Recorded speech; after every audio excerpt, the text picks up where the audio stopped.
Kwa nini mwanamke anapofika siku ya mwisho ya hedhi huwa anatoa kama kinyama?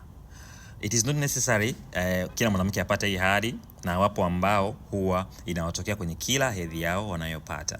Nadhani tulizungumza juu ya size ya clot, size ya bonge la damu ambayo inatakiwa kutoka, kwa sababu inabidi utofautishe kati ya bonge la damu na maisha damu iliyoganda na kinyama. Mara nyingi huwa sio kinyama ukifuatilia vizuri.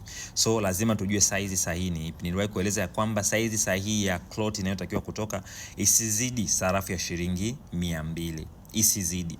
Inaweza ikawa inakaribia sarafu ya shilingi 100, lakini nayo sio ya kuona mara kwa mara. Ukiona imezidi hapo, tafadhali tafuta msaada. Mara nyingi zinakuwa ni changamoto ambazo ukileta masiara, tutaishia kwenye endometriosis, tutaishia kwenye vimbe nyama, tutaishia kwenye mauvimbe mengine ambayo yatakugharimu zaidi.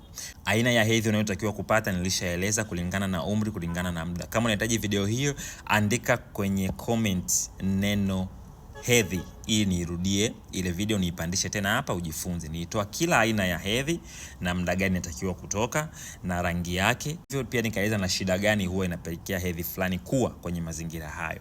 Nimesema kama unahitaji, andika kwenye comment neno hedhi ili nirudishe hiyo makala. So kujibu swali ni kwamba hiyo ni kwa sababu mara nyingi hedhi inapoenda kukoma, kuna hali ya kwamba zile hormones zilizopanda sana ili kwenda kutoa hizo product pamoja na movement zote na shughuli zote kifupi zinakuwa zinaenda ku slow down ili kupona. Kwa hiyo maana yake ile hali ya ukamuaji na kutoa vile vitu huwa inapungua. Kwa hiyo kwenye mazingira kama hayo, maana yake hata damu inayotengenezwa inakuwa ni ndogo na pia haisukumwi kwa nguvu.